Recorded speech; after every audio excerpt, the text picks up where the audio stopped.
Today's speaker is a mentor of mine. He was a leading voice in trying to stop the English-only initiatives about a decade ago. He was a really good model for me personally to watch during that time about being a teacher activist. A lot of times people think the word activist is such a dirty word, but really when it comes down to it, it's about being an advocate for what's right for your community, what's right for your students. And Sal Gabaldon is a man who has given his entire life to education and to the students in Tucson. He taught at Pueblo for a while. I'm not going to roll out any dates or anything like that. I'm not going to give you up like that.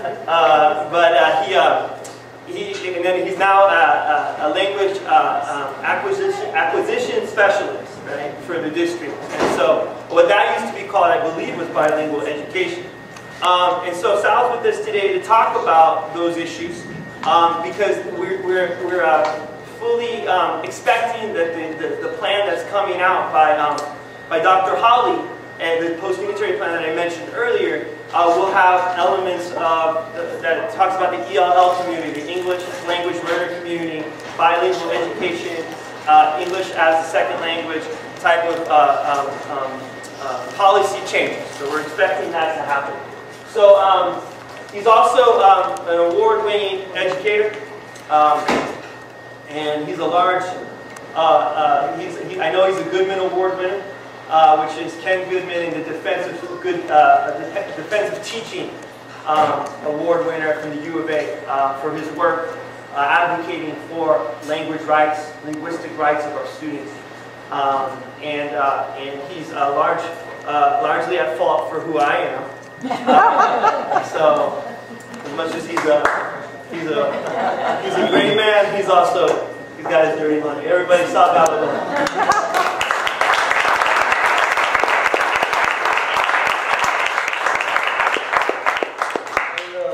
I am very grateful for your presence here. I know I was driving down here and thinking to myself, who's crazy enough to come out here in this weather? I could see the storm is about to break, and I was really starting to wonder.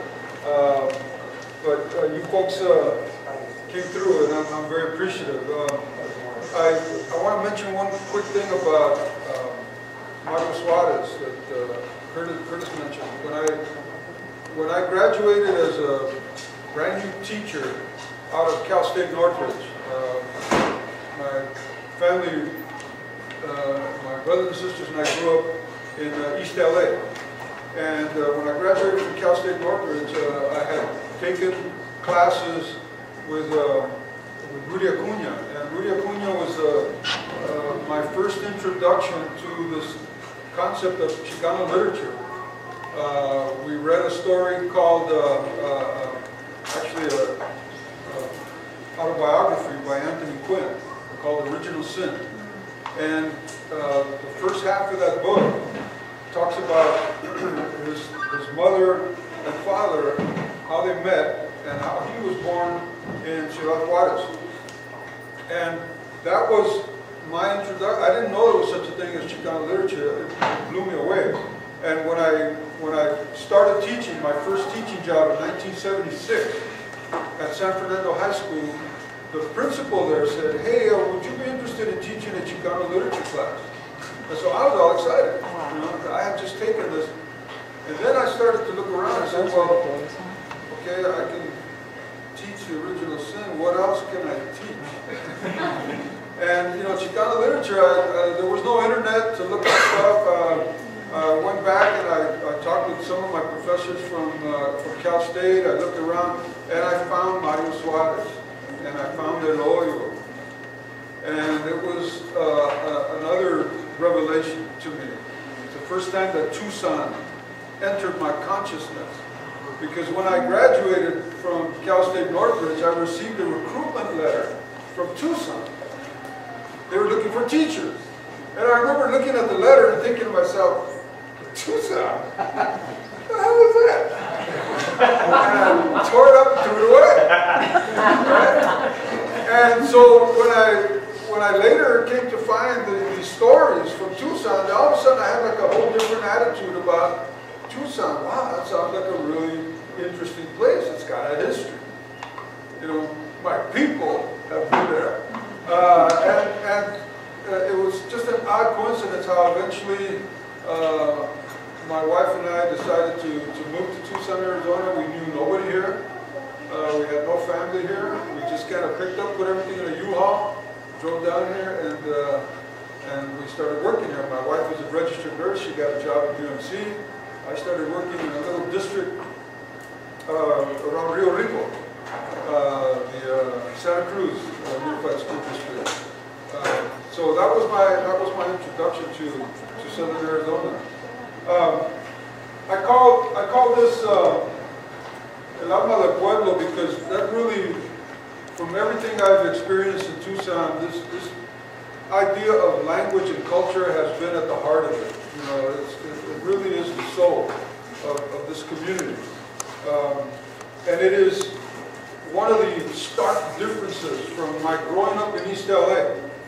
East LA had a very Mexican-American culture, but it was very different from Tucson. My kids noticed the difference when we came down here. You know, Spanish was spoken openly and proudly.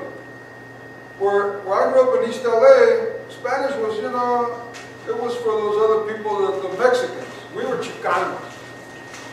And there was a dominance of Chicano culture and a sort of separation between Mexicanos and Chicanos. And I remember when my family moved to East LA from Ciudad Juarez, you know, I didn't speak any English, and I was the little wetback kid to the Chicano kids in the neighborhood. I was the wetback, and I played that role for a while, longing to become Mexican American.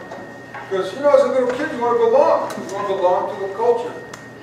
And I grew up with that feeling of sort of being a little bit ashamed of the fact that I spoke Spanish. And a little embarrassed that my parents, you know, they tried to speak English with this real thick accent. And I started getting that attitude that a lot of our kids get sometimes when the dominant culture puts that feeling on our children that somehow there's something wrong, something lesser about their home culture. And that has to be actively, politically fought, because that's really what's at the heart of it. It's a political, it's economic, and social subservience that's put on our kids starting from when they first enroll in school and get that first experience. How does the school respond to my home language? It's critical. And what does the school know about my home language? And I'm not just talking, you know, Spanish necessarily, but it's more than that. And we're gonna get into that as we go through this. I want to point out that Arizona was born as part of the Confederacy. We did not become a territory of the United States as a separate Arizona territory until after the Confederacy had declared us a territory first. And they declared us a territory south of New Mexico. Right? Right now, when you think of New Mexico and Arizona, they're like, you know, it's east-west, right? But originally, when Arizona was created for the first time, it was south, and New Mexico was north. Abraham Lincoln was really worried about Arizona because southern Arizona was dominated by southern sympathizers. That's why our capital, the capital of the territory, was put in Prescott. Lincoln did that. Lincoln wanted to make sure that Tucson did not get the capital because it was full of southern sympathizers. Democrats. To this day, it's still full of Democrats. But something happened to Republicans and Democrats in the intervening years. The philosophies changed. Right? Republicans were in the north, Democrats were in the south, and somehow the party stayed there, but conservatism sort of switched sides. Very odd. And that divide is there to this day. This is what it looked like. This was Arizona. It had two major cities. On the eastern end of Arizona, the major city was La Mesilla. Today it's part of Las Cruces, sort of. On the western side was Tucson. And La Mesilla, the Confederates declared La Mesilla the capital of the territory of Arizona. In New Mexico, there are two major cities, were Santa Fe on the east and Prescott on the west. So it was Lincoln that ensured that the line would go north-south. He was looking to separate the power base that the South was trying to get. They wanted to use that southern area as a bridge to the Pacific, so that the Confederates could have access to the Pacific Ocean. This is something I'm sure a lot of you have heard about before. It's become a little better known. That the very first public schools in Arizona, the first public school was right here in Tucson. And it was way ahead of its time. The state of New Mexico did not have public schools until well into the 1900s. So this was kind of a progressive step that was taken. The Catholic Church fought it desperately. They didn't want public schools. I mean, schooling, as far as the Catholic Church was concerned, was something that the church should be doing. And in fact, they threatened the Catholic community with excommunication if they sent their kids to public school. Nevertheless, the public schools were established in 1867. And it was all boys. You don't want to send your girls to that dangerous public school. Some people still have that attitude. The charter school advocates and the homeschool advocates. Yeah, the instruction was primarily in Spanish because those kids, they were Mexicanos. I mean, this was 1867, right? We hadn't even been part of the Union that long. And of course, they had to find a bilingual teacher. Arizona's first teacher was bilingual by necessity. And of course, that was Augustus Bricta. And the poor guy didn't last too long, about 6 months, and he threw in the towel because he had some issues with class size, 55 kids in a one-room school, and he wasn't getting paid on time. So, you know, class size and money were the two big issues. Sounds like 2012.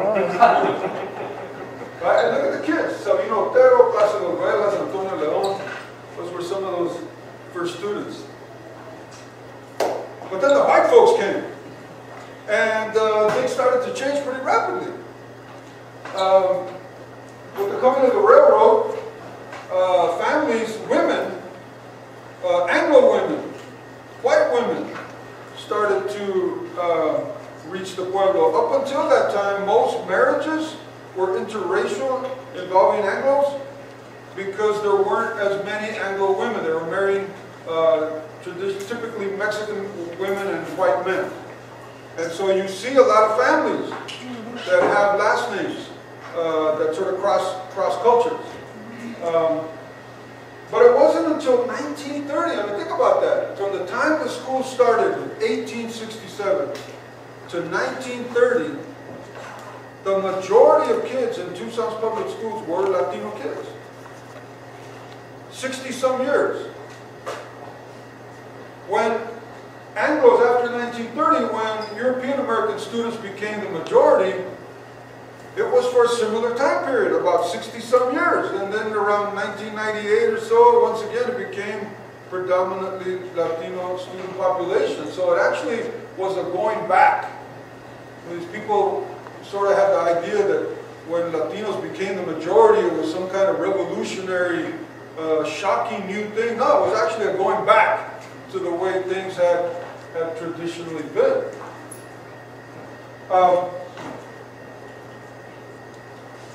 This is kind of interesting too.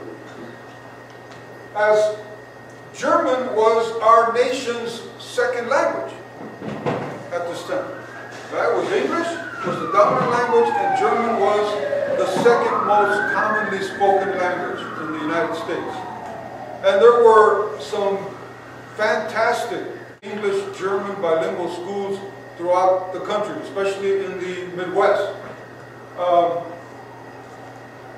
And when the Congress decided that New Mexico and Arizona should no longer be territories, they should become a state, they talked about making one big state. It was going to be the state of New Mexico. And some people freaked out and said, please don't do that. You can't do that. There's too many of those people over there in New Mexico. The population of Arizona was only about 1/5 the size of the population of New Mexico. And they said, you know, they're going to dominate things. If you make us one big state, those Latino people are going to have control. And it was the Confederate sympathizers. This is the 1900s now. Still had Confederate sympathizers. They lobbied so that when Arizona did become a state, it came in as a separate state. And even though the Congress had planned to make New Mexico and Arizona enter statehood at the same time in January of 1912, the Confederate sympathizers had a little plan.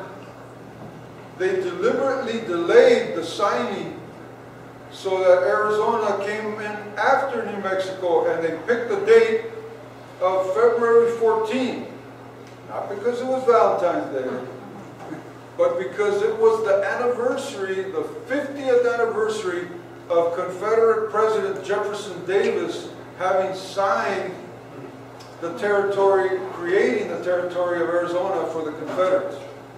So the reason that New Mexico came in before Arizona is so that Arizona can celebrate the 50th anniversary of the creation of Arizona as a Confederate territory. Funny, when we talked about the 100-year anniversary, that didn't come up. I kept looking at the papers and somebody going to mention why it is that on February 14th, nobody said a word. It's kind of odd. By the way, I don't mean for this to just be a big lecture by me. Please jump in. If you got a comment, you think of something, you know, you want to contribute, just stop me, all right? It's all right. I don't care if we get through the PowerPoint or not. Yeah. When you were talking about the boys in the first school, I recognize that the first name, Otero. Did they come from Tucson or are they from Tuba? Because the mayor of Nogales, his wife that's her family name. The Otero family, they have a long history in Sonora and in Arizona. And many families, you know, you can go back. In fact, I worked in the language acquisition department with one of my colleagues who is like a 6th generation Tucsonan, whose great-great-grandfather's name was used to name Sabino Canyon. So, you know, this long, which is, by the way, that's another thing that I didn't find in East LA. You know, families there were sort of transient. You know, they came through East LA, but I didn't see much of a history. Now, there were immigrant families that were still there. In East LA, when my family got there, there were Italian immigrants and Jewish immigrants and Japanese immigrants that were all living in our neighborhood. Russian. Some of my best friends, a couple of doors down, were from this Russian family. The Schumans from I forgot what part of Russia they were from, and they were the little güeritos in the neighborhood. So yeah, there was a kind of a transiency to East LA that is very different from what I found in Tucson. And this is the other curious aspect of Tucson, really about the United States, because there are some things about Latino culture that Americans love. They can't get enough Mexican food.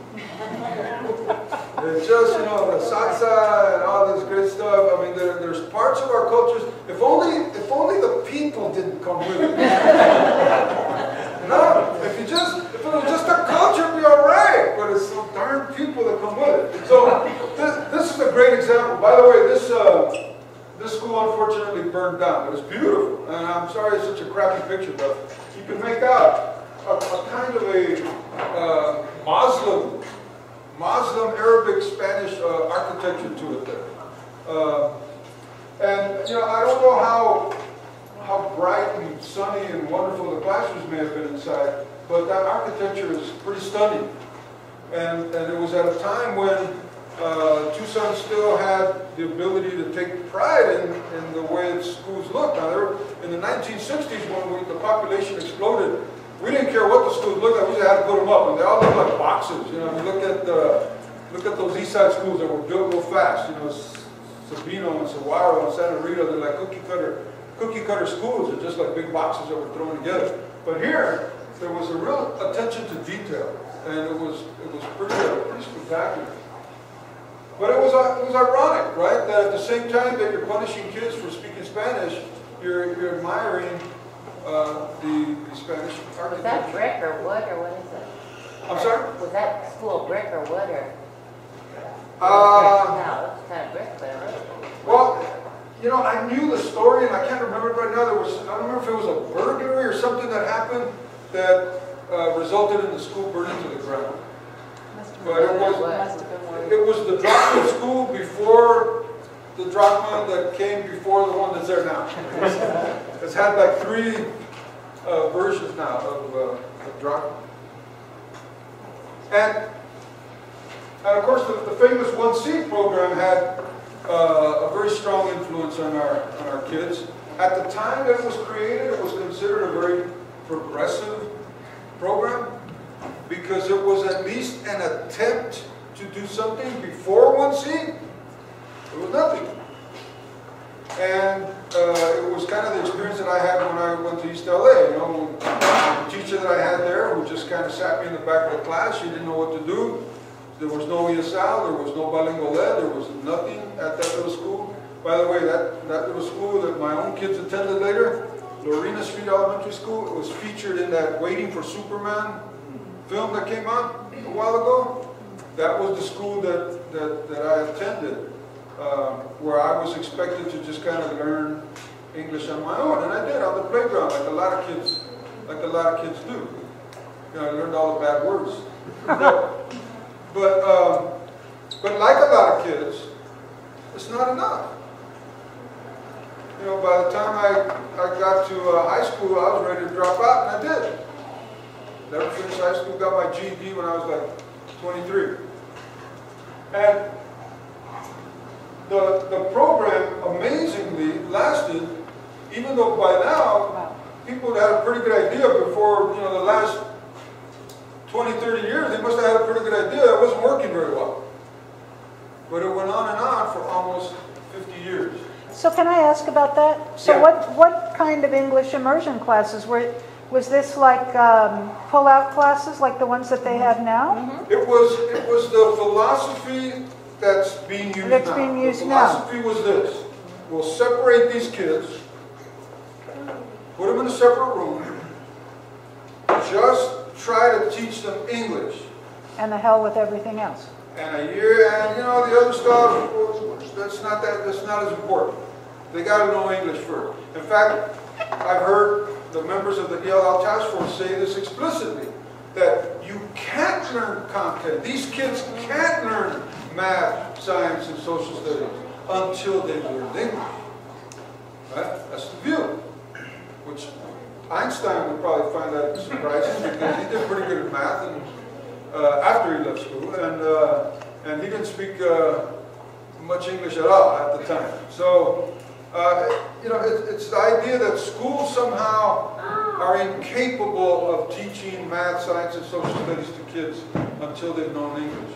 Now, is it a challenge? Yes, it's a challenge. I've had students in my classes that come from all kinds of language backgrounds. And I know it's a difficult task. But can it be done? Of course it can. It's being done all over the country. There are specific techniques that have been developed to do just that. Native American kids were another issue.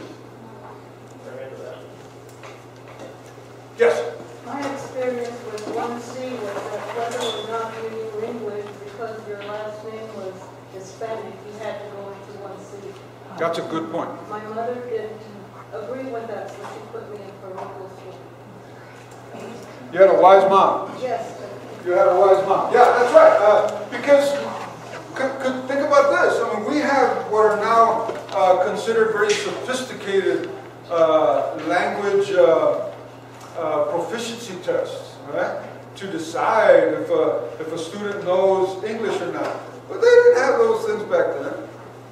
And the easiest and quickest thing was you look at the last name, right? Okay, here's a Gonzalo de Burmo. And that's essentially what folks did. They didn't have the resources, the skill, they hadn't really thought the program through. But for Native Americans, there was one thing the Yaqui community understood, and that is we've had experience with sending our kids to other people's schools, and it has not been a good experience. And they knew enough to know that they needed to keep their kids close to their community. And they refused to send them to the brand new school that had just been built in 1921, Roosevelt Elementary. You guys know where that's at? Roosevelt Elementary. It's in the downtown campus of Pima Community College. There's a little building. If you walk in the center of Pima Community College, you'll see a little building that kind of looks like an elementary school. It's still there, but now it's part of Pima. And that was Roosevelt Elementary. It was named in honor of Roosevelt because he visited Tucson. And people were all excited and they named the school after him.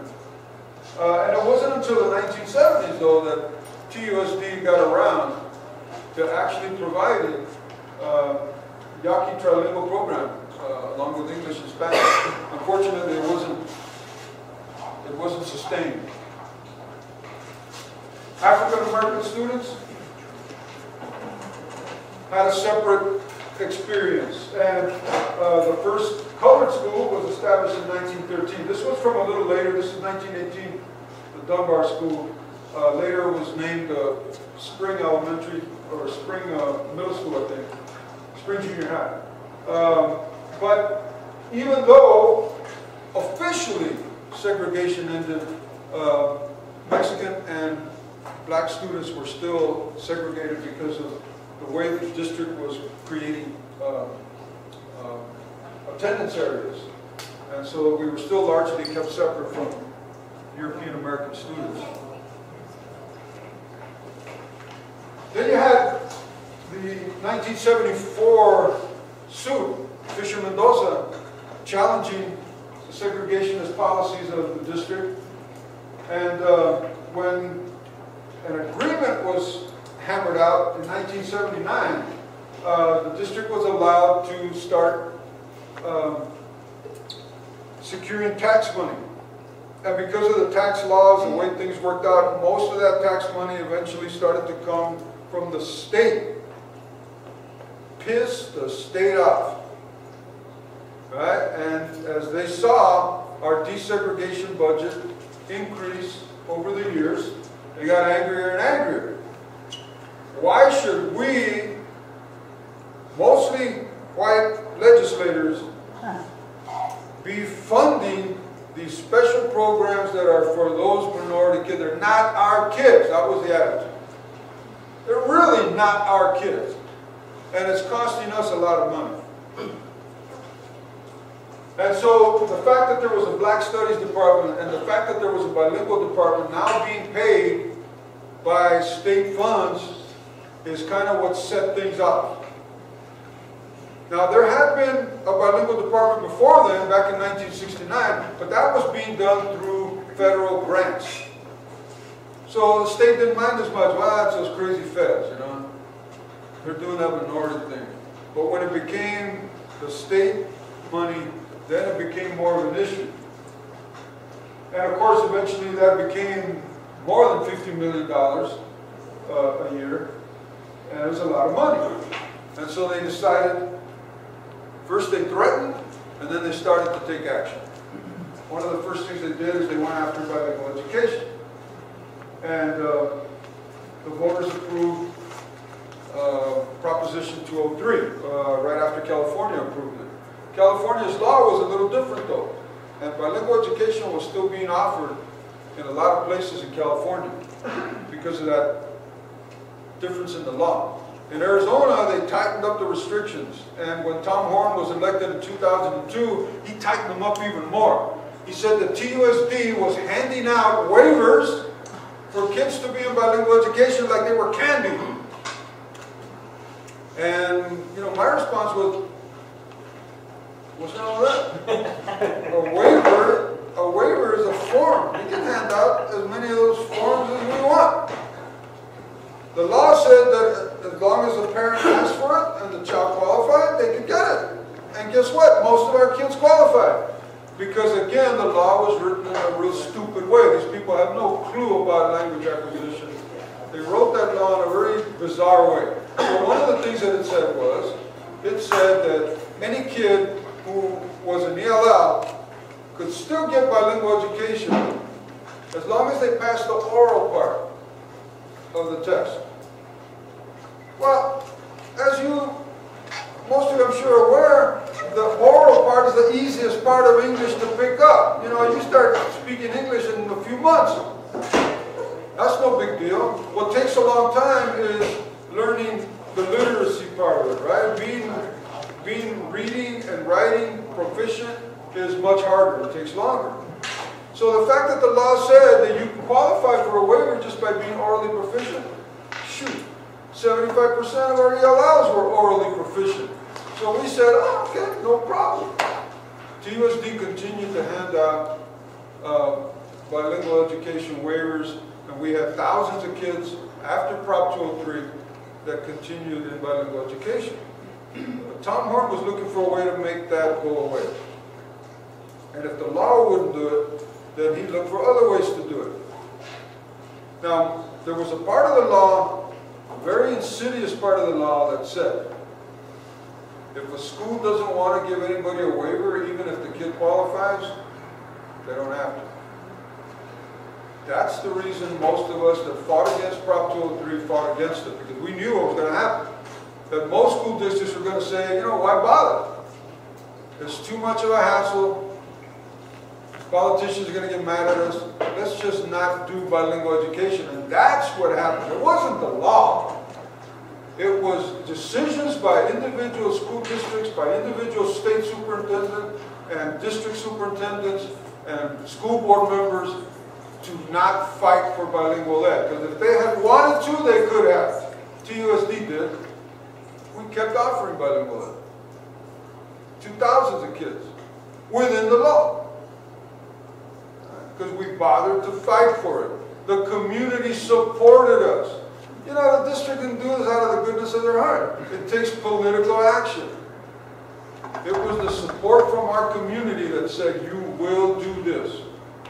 You will continue to offer bilingual. This matters to our community. That's what made the difference. Most school districts threw up their hands. Even Sunnyside.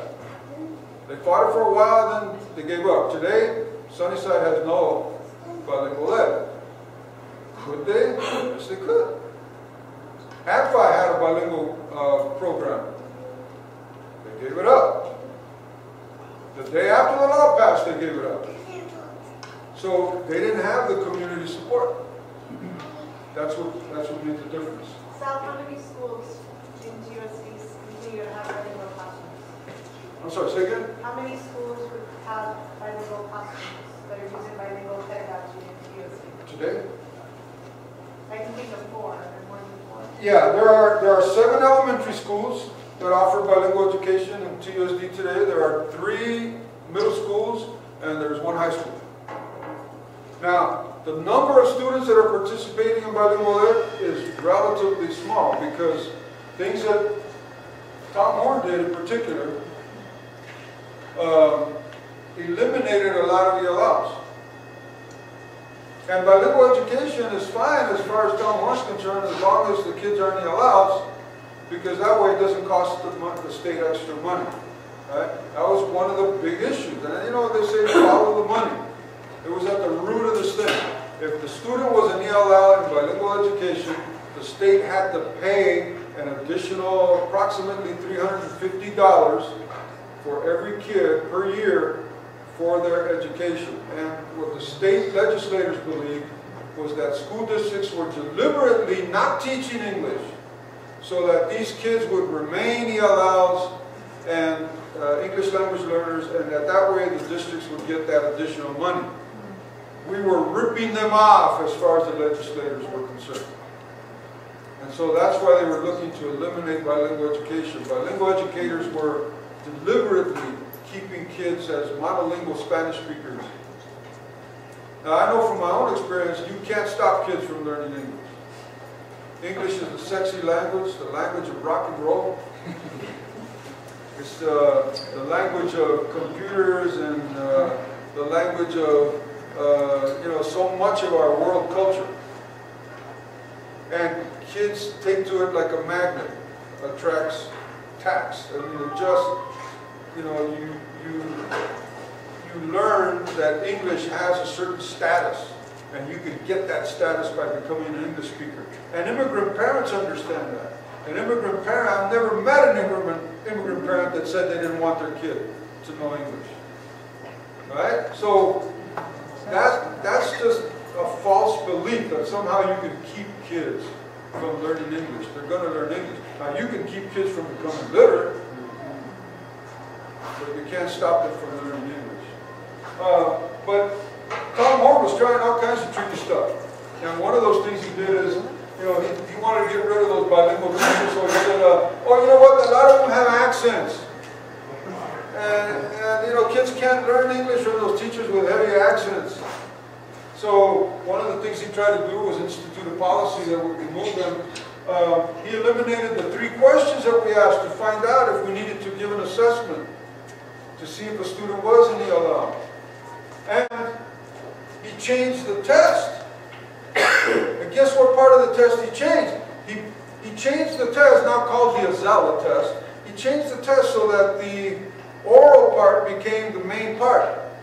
The reading and writing hardly counted for anything. In fact, the writing was almost, you could just blow off the writing and still pass the test. It counted for so little. And this was all part of a scheme to make sure that as many of those kids passed the test as possible, so they would no longer have to be ELLs and the state would no longer have to pay that extra money for them. That was the plan. It also made every teacher get the SCI endorsement, so then everybody was in the next one. That's right. And it wasn't every teacher, because the law said if you had an ESL or bilingual endorsement, you didn't have to get the SCI endorsement. But the SCI endorsement only took a couple classes, 4 credits. That's all you needed. So teachers would come out of college and say, well, gee, should I take the 6 classes that it takes for me to get a bilingual endorsement, or should I just take the 2 to get the SCI? Guess what they picked, right? That was not by accident. So little by little, we are, as more teachers retire, we are losing our bilingual teachers. And one of the things that we're fighting desperately for in this DSEG plan is to have money set aside as part of that plan to give teachers with bilingual endorsements an additional $5,000 stipend. Because right now, teachers haven't had a raise in I don't know how long. Am I right, Curtis? That's right. At Am I least right, a couple Yolanda? presidents. Yeah. What is SCI endorsement? SCI is structured English immersion. That's that English only sort of policy that the state was pushing. Alright? Then OCR came in. Finally. We were begging them. In fact, this little girl right here with the pink top, drinking the water. Her name is Saraela. She's my granddaughter. And in her name, I filed a suit. Not a suit, a complaint with OCR. That eventually succeeded in eliminating. I said, my granddaughter is learning English and Spanish. When she gets to school, hopefully she'll be completely proficient in both languages, but she might not be. I want to make sure that she's tested. But the way you're eliminating these 3 questions, she may never be tested and may never have a chance to enjoy the support that she might otherwise need. So I don't think it's just. And OCR wrote me back and said, we'll look into it. And about a year later, they told Tom Horn, you know that 3-language question thing, you got to bring it back. So we've had all 3 of these things have been successful.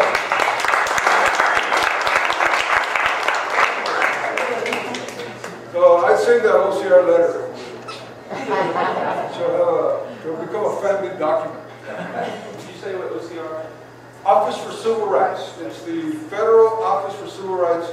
And really, the feds are the people that we've been looking to. And I'll tell you, it made a huge difference that there was an election in 2008. Because under the previous administration, before Obama, some of these complaints have been filed and nothing had happened. Once Obama got in there and the Office of Civil Rights suddenly started taking more incisive action. And these 3 things would not have happened without that election result in 2008. That's a reminder of how important elections are. Man, I'm going on too long, guys. I'll give you a break. I'm only a naturalized Arizonan. I've been here since 2004. And $350 for a bilingual program for a student is laughable. I could see why if TUSD had to fudge something. You know, I was first looking at the 1992 Flores case from Nogales. I'm a candidate for the legislature, and I have all of Santa Cruz County and here. And that was just absurd, and they're still fighting that. And they have paid Ken Starr, $925 an hour, and most people I know don't make that a week, and I know a lot of people who live on that a month. Yeah, I'm gonna talk about it. I'm gonna mention that. Well, here it is. Okay. That's a Florida versus State of Arizona. Okay. Right? And yeah, you're right about the date. 1992. But look at Fisher Mendoza, 1974. And we're still arguing that. Right? And then we got the new one. Acosta, I don't know who that Acosta guy is.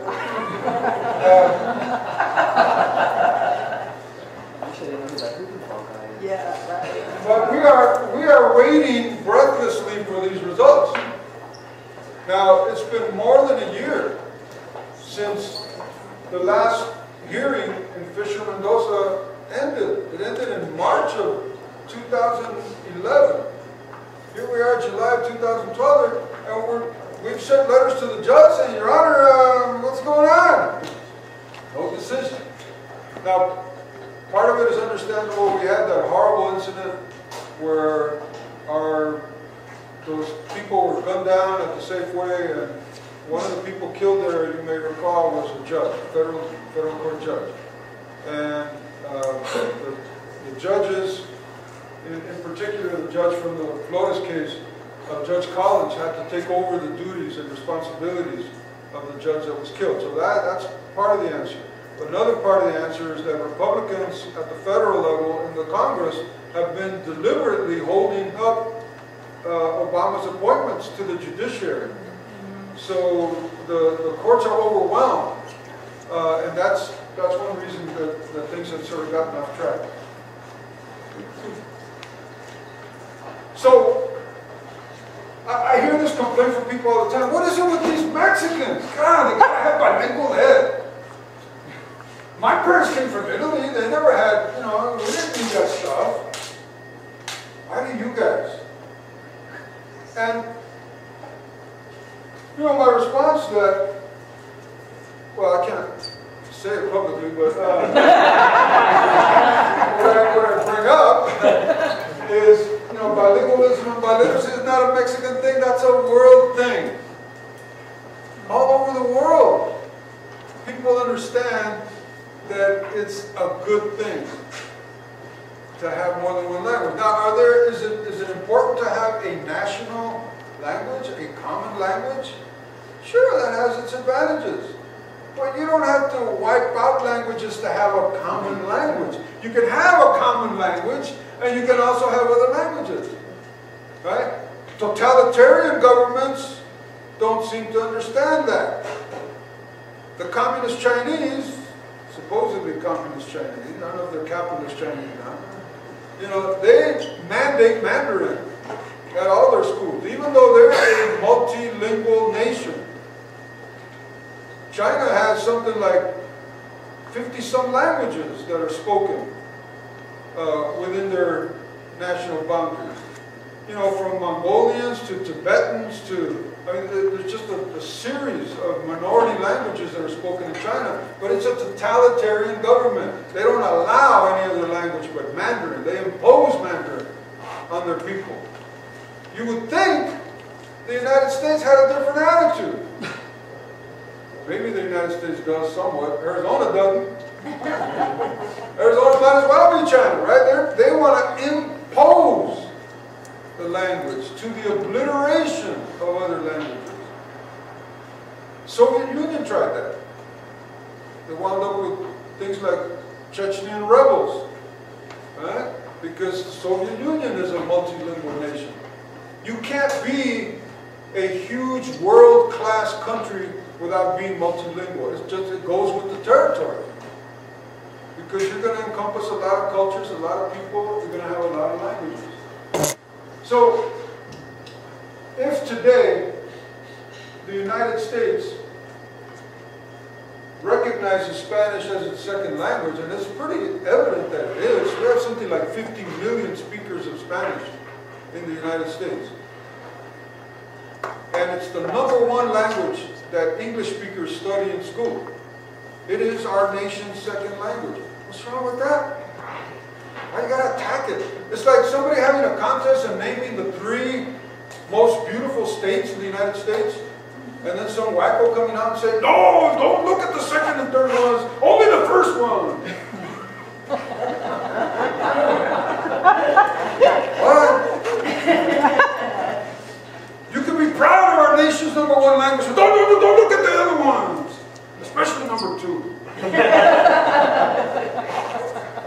That is so bizarre, right? I mean, it's just like out of left field. You have to say somebody like that is just completely wacky. If you're proud of our nation's first language, and I'm an English teacher. I graduated with a degree in English. I taught high school English most of my career. It's a beautiful language. I love teaching. I love it. I love Spanish too. It's okay. It's all right. It's like, what are you afraid of? Now. So is that last sentence still true? Yeah. Which one? Yeah. The last one. The last one, today's TUSD schools support multilingualism? Sort of. Okay. Let me see if I can convince you of that. Here's what TUSD is trying to do. You know, we are a flawed district. We are part of the overall political system. So, yeah, we're going to do some things that we shouldn't be doing, in my opinion. We do some things that are good that other districts don't even come close to touching. And even though I'm an openly vocal critic of the things in my school district that I think are wrong, I, at the same time, want to recognize some of the things they do. One of those things is we kept bilingual education alive. Now, the district doesn't get that credit, the community does. And that's an important point I wanted to make at the beginning, right? Because without the community, it wouldn't happen. We still offer dual language. We have the best interpretation translation services of any school district in the state of Arizona. We have 2 full-time, actually 3 full-time Spanish translators. One of them deals just with special ed issues, and 2 others that all they do is translate documents so that parents can make sense of the stuff happening in the district. Now, it doesn't happen locally at schools as much as I wish it did, but Central has that service. We provide interpretation in more than 100, I think last count was 102 different languages. The only way we can do that is we're fortunate enough to have the University of Arizona, where there are people there that speak just about any language you can think of. And many of them volunteer their time. And so we have in our district 102 different languages represented among our kids. The largest new group that just came in are the Tibetan immigrants. And we have people that can do Tibetan English translation for those parents. We have the 4 departments. They're not doing what they ought to be doing, in my opinion. But is there any other district in Arizona that even offers 4 ethnic studies support programs? Have to kick their butt for getting rid of the studies classes, but that's another issue. And we work with our refugee populations. I've gone to meetings, talking with the Somali refugees and speaking with kids that speak Hutu from the Tutsi culture. We provide transportation to our ELLs to go to certain receiving schools. We have the best world language program in the state. How many languages do you think are taught in our schools? Take a guess. We teach English, we teach Spanish. What else do we teach? American Sign Language. Arabic, Chinese. We teach Chinese. German, We teach German. We teach French. Arabic. We teach Arabic. We teach Korean. Who else does that? Why doesn't TUSD talk about that? It's like, everybody complains that, well, the community says that TUSD is bad because of this and bad because of that. They're taking their kids out to the charter schools. And, well, won't you talk up some of the good? It's like you don't want to talk about language. Isn't that a good thing? But nobody brings that up. Yes? Do you teach Yaqui? We, as that slide showed, we had at 2 schools, Ritchie and Lawrence, a Yaqui, English, Spanish, trilingual program. It didn't last. It didn't get enough support. And that's because the number of speakers of Yaqui is really in danger. It's one reason. We, by the way, our bilingual education department published the nation's first Yaqui English bilingual dictionary. It was funding from our department that helped for that dictionary to be published. That's a good question. But we have about 1,000 students who are refugees in our district today. That's a lot of kids from 100 different language backgrounds. And we had, when the Soviet Union, did I skip? I did skip. Because the Mexican refugees after the Mexican Revolution, which is when Anthony Quinn, by the way, came across the border, which is when a lot of Mexican families in Tucson first came to Tucson because of the Mexican Revolution. And the Cuban Revolution, same thing happened. We had in fact, 2 of our bilingual teachers that became sort of the foundation for our bilingual programs were Cuban refugees. That the reason we were able to get some of these Spanish bilingual programs off the ground is with the help of 2 teachers who had been Cuban teachers in Cuba. In the 1970s, of course, we had Vietnamese, Cambodians, Laotians. We had the breakup of the Soviet Empire. We had a whole bunch of refugees that came in, particularly Russian-speaking Jews. Then in Yugoslavia, we had Bosnians. We still have Bosnian-speaking students in our schools today. These are Meskhetian Turks from the Republic of Georgia. These are pretty recent. They came in 2009, I believe. 2009, maybe 2010. In Afghanistan, we have lots of Arabic speakers now in our schools because of what happened in Afghanistan and Iraq. TUSD does not promote this stuff. Somehow we want to sweep it under the rug. This is good stuff, what we do for kids. The Somali Bantu, those are very different groups, by the way. The Somali Bantu were sort of at each other's throats. Here, they become allies.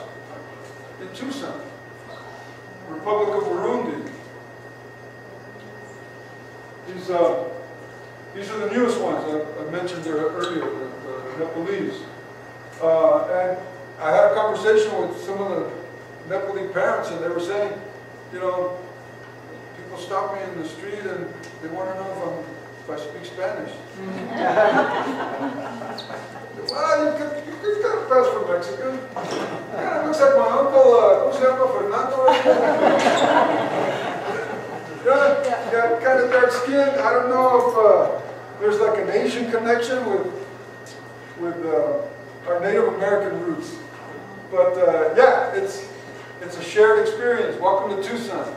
But here's all 10 of them. These are the languages that our kids, the most common languages found among our students, the top 10. These are the languages that we teach in Tucson. Pretty amazing. Again, the public doesn't know it. The public doesn't see this. It's kind of frustrating.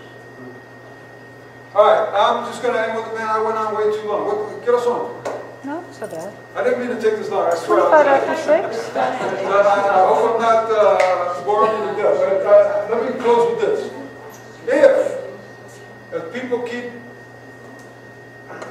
criticizing public education, that we are 17th in the world in mathematics, our poor kids, we should be number one in everything, right? That's sort of the idea that people have, that somehow we should be number one in everything. How dare we be 17th in mathematics, 23rd in science, or whatever the numbers are. Okay? The way they get those figures is with these bogus international tests. Totally phony.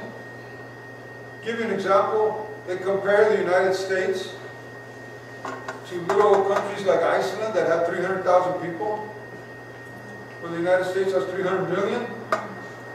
And that's comparing apples to oranges.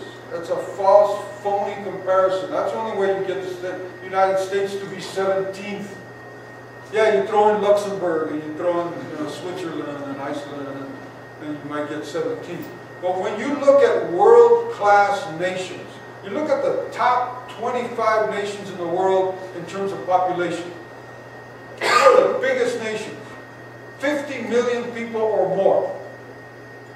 There's only 24 or 25 nations that have 50 million people or more. And guess who the top 5 are? It's the same top 5 in whatever subject you look at. Math, science, or reading, which is the way they do these international tests. And it's the same 5 nations. It's Japan, the United States, the United Kingdom, France, and Germany. Same 5. They're different, they're ranked in different order. In reading, the United States is number 2. In science, we're number 4. But it's the same 5. And all this stuff about how our public schools are so horrible and we're 17th or 23rd in the world, and that's all bunk. I wish somebody would stand up and point that out. You just did. And I'm not putting a stamp of approval on our schools and saying, you know, we don't need to do any better. We need to do a lot better. There's a lot of problems with our schools. In fact, the major problem is that we don't support our families. We don't have jobs for people. Poverty. It's crucial. We see it in the schools right now. I mean, our kids are hurting in TUSD. With parents out of work, parents don't have the rent money, with kids that are living in cars. It's not a pretty situation. But I'm going to stop right there. I want to leave you with some hope, and I'll change the conversation, the subject, to this idea of hope. I'll pass them out. That way if there's some questions. We are really excited about the possibilities of this DSEG order. Mexican American Studies is getting most of the publicity. What a lot of people don't know yet, and I don't think even Tom Horn realizes, he's going to be in for a shock. that one big part of that decent order is going to be about ELLs. What we are asking, I don't know if it'll be part of the plan, what we are asking is, we want the special master and the judge to say that Tucson, because of our desegregation order, can ignore Proposition 203.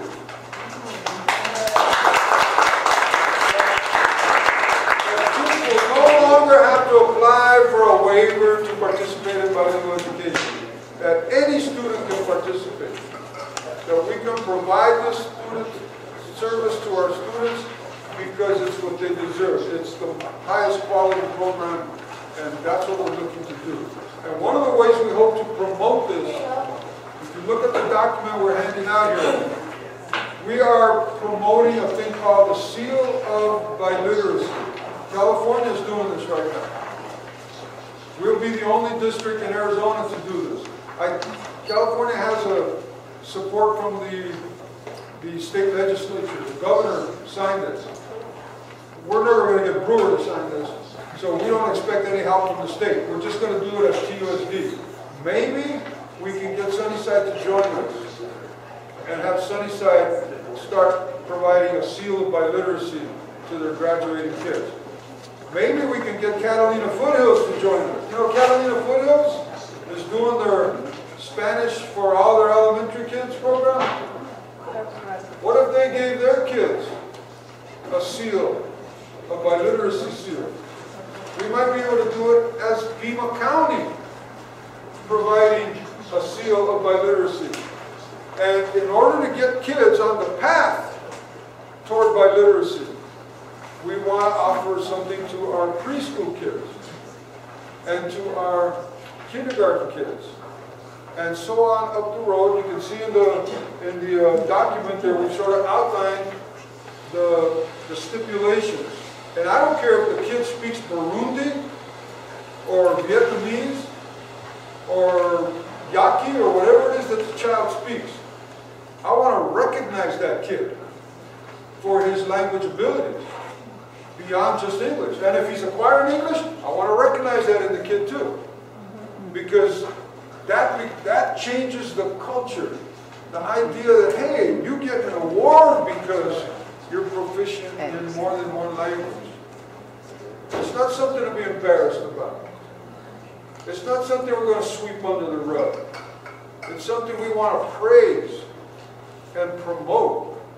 And so, especially in those first 2 years, the preschool and the kindergarten year, you know, that becomes crucial. This idea that schools were telling kids, you're not supposed to speak Spanish in schools. I mean, that's a throwback to the 1920s. That's really going back. So, this is one way to very publicly make it clear that we respect and promote other languages beyond just English. This is not an English-only school district. And hopefully this will take off. I'm especially excited about 5th grade and 8th grade. We're asking kids, and we kind of got this from Mexican-American studies. You notice in 5th grade and 8th grade, the requirements are that kids have to become involved in the community to receive the award. You can't just sit in the classroom and passively receive knowledge. You have to take that knowledge and you have to become proactive in the community to some extent. And so that's our tie-in to that philosophy. And guys, you have the floor.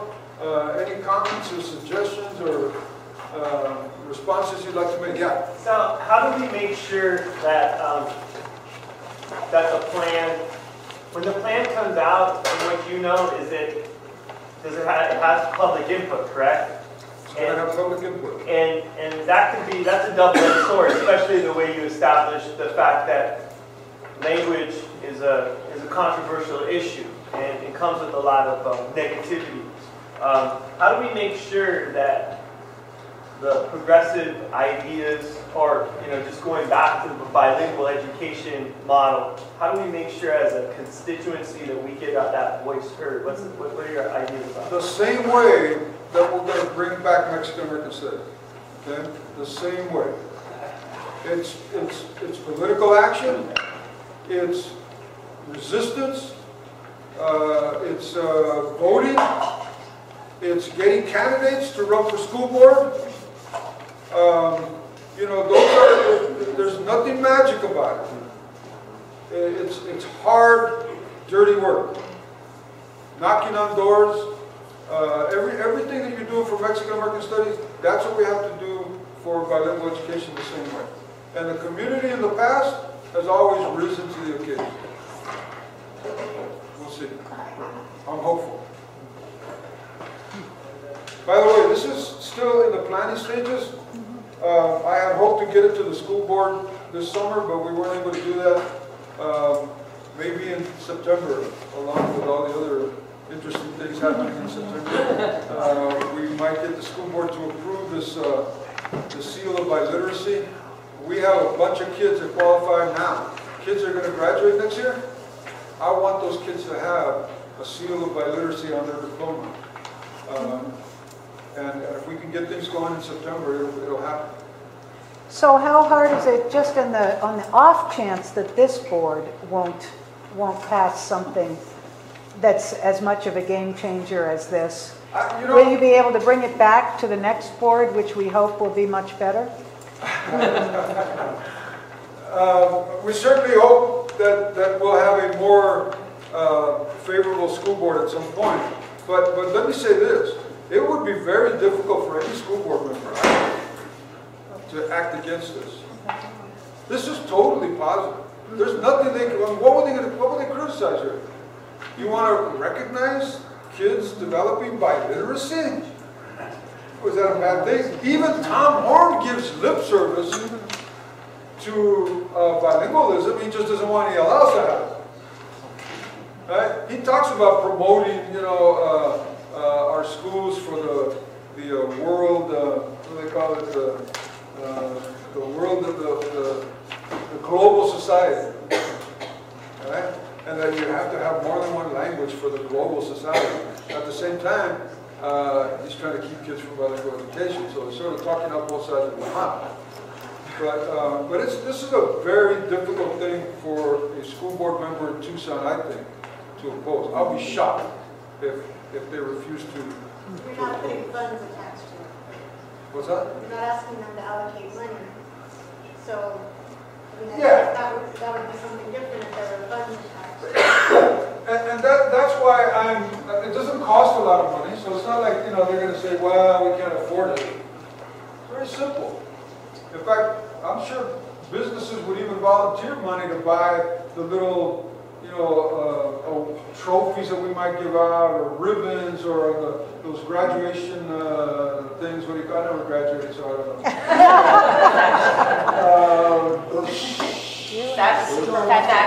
Yeah, sashes.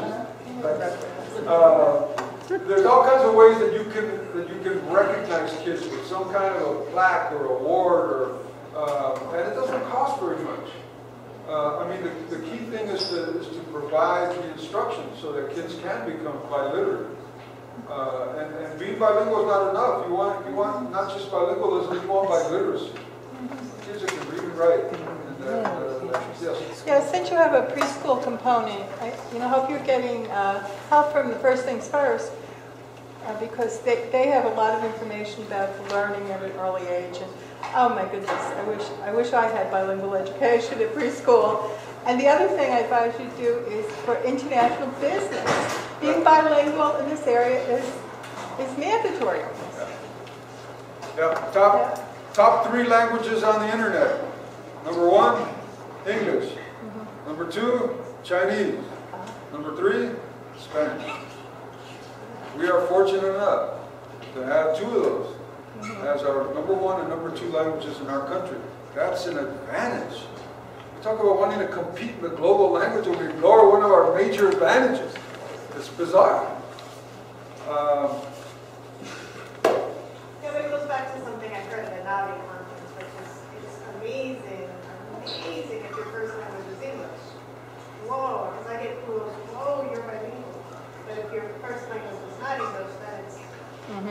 expectation. My daughter was in Europe a year ago. She went to a counter somewhere. In front of her was this person speaking German. And the person behind the counter is conducting the transaction in German. Then the next person came up, spoke English. Then the next person came up, spoke Spanish. Same person at the counter, handling the transaction. It's astonishing. Astonishing. That's a global education. Yeah, I was in Israel last summer and I had the same kind of experience, different languages. And so when I got to I was at a hotel desk. And I asked, how many languages do you speak? And she said 6, but you have to speak 6 to work at a hotel in Israel. You know, we had those hotels where there's nobody there working. Yeah, our businesses complain that kids can't make change, you know. It's an indication, you know, that really we don't have a realistic understanding of what it takes for kids to have a really appropriate education. And, you know, for the wealthy, it was always understood that you would learn more than one language. I mean, that was just a given. You know, for the poor, for the peons, just enough for them to follow orders. That's all that was important. All of our founding fathers, you know, spoke more than one language. They all, schools in those days, George Washington and our founding padres, you know, they learned Latin.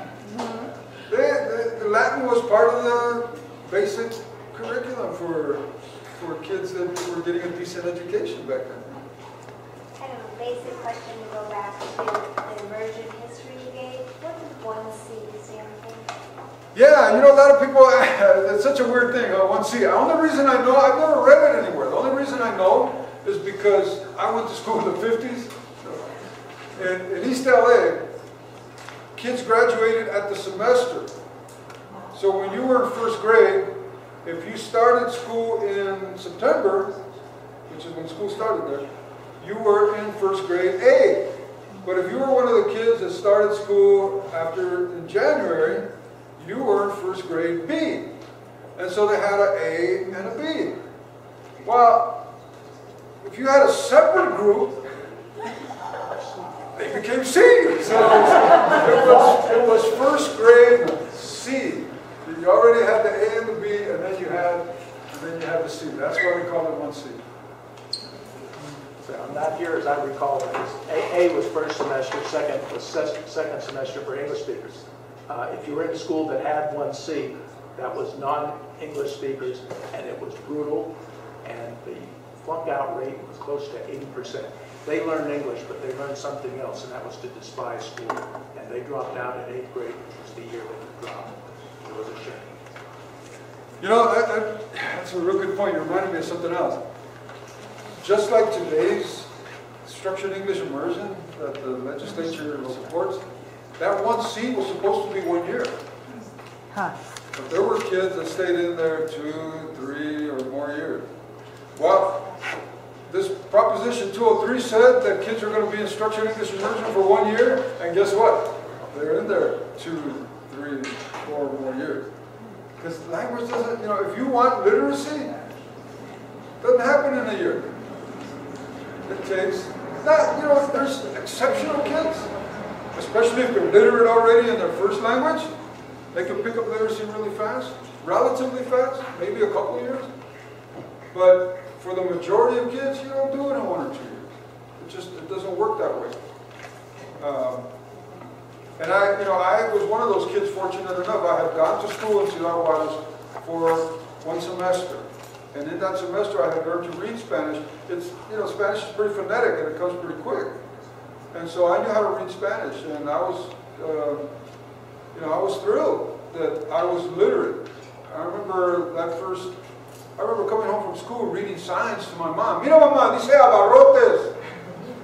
I would say, right? And when I came to the United States and one of my teachers asked me to read the word house, she spelled it out, H-O-U-S-E. And she communicated somehow to me that she wanted me to read the word. And I looked at the word and I remember very proudly, I was going to show this woman that I knew how to read. I said, "Ose," because that's what house says in Spanish, right? H is silent, starts with O. You pronounce the E at the end. It's "Ose." And so I said to her, "Ose."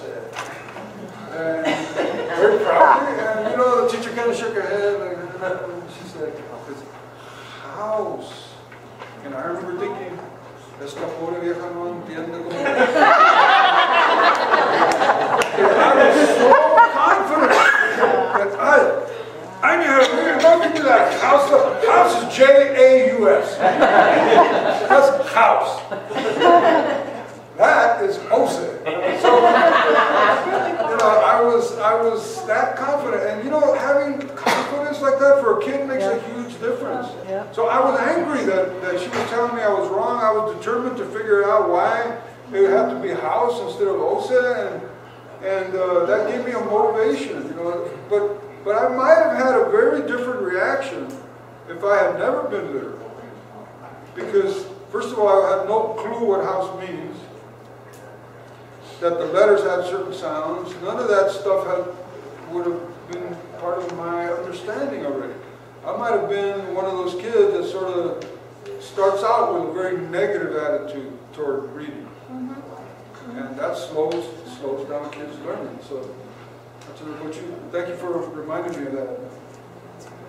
English is really hard. I have little boys read to me, and I tell them you say those letters one way in one word, but then there's another word, and they remember it, and they, you know, it's really hard. It's very frustrating. You know, it is a wonderful part of the history of the English language. You're going to make me sound like an English teacher. I won't go there. But yeah, there's great reasons why the spelling is so goofy in English, and it's really an interesting story. But I wish kids knew more about that. On this transition to the bilingual program, I think we really should give some credit to two people who get it in the books. Henry Oyama and my first grade teacher, Maria Urquidez. Oh, really? Well, you know, my daughter teaches at the Little Urquidez elementary school, a school named after her. She was a pioneer, and some of you know the quote that she said, you know, if someday I go to hell for the bad things that I've done, it's because I used to tell kids not to speak Spanish. She learned better in her later years, but yeah, and of course the other one is Beto Guerrero.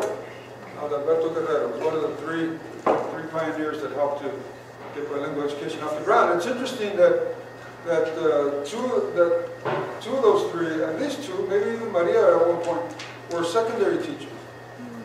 When we think of bilingual education, she started as a primary. Yes, she started in primary. In 1C, and she hit the kid. She did the whole. It was very coercive. It was brutal. She did. And you know, that's a very typical Mexican style of teaching. She came up through it. Yeah. That's how she learned English. That's what I got. That's what I got when I started school in Mexico with Señorita Simona. I remember that woman terrified me. She would lift kids by the ears when they misbehaved. Physically, I had kids with 12 ears right And when we came to the United States in LA, I had such a sweet, little teacher who just smiled all the time. I was like, what's wrong with this lady? And she would wave at me over there in the back of the class, and I would wave back.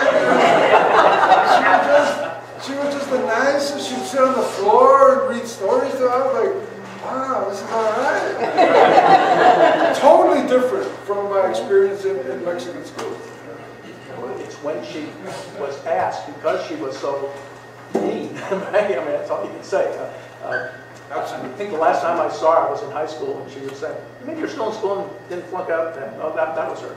But it's when she got, I think it was that reputation that they asked her to come to Pueblo, and Pueblo opened to be the dean, the disciplinarian. But it was at that level she saw the kids that, like the ones she had taught in first grade, and saw their attitude, what stayed in even to get to high school. And she said, there's got to be a kinder and better way. And I'm gonna piggyback on that real quick, and I'll end with this comment. interesting connection there. We talked about how important it is to have big action, political action, activism, to not just talk about stuff, but to do things. When those three teachers, Maria Urquidez and Beto Guerrero and Hank Oyama, when those three teachers initiated what eventually became the Bilingual Education Act, they did it by starting a survey, by conducting a survey throughout the Southwest about what was happening to Spanish-speaking students in the schools throughout the Southwest. They were, spurred into conducting that survey by a union activist, a guy who was the West Coast representative of the National Education Association. He's the one that said, you know, you guys there in Tucson, you got some good things going on, but I travel the country, I see what's going on with Latino kids throughout the Southwest. You should do this survey. You should do a survey. You should get out. And they did. They went to Texas. These Tucson teachers went to Texas, to New Mexico, to California. They conducted these surveys.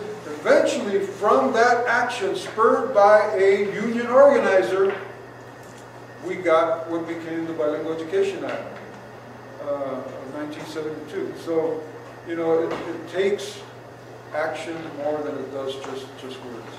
But you took action by coming here tonight. And Curtis, thank you very much for inviting me. Folks, thank you.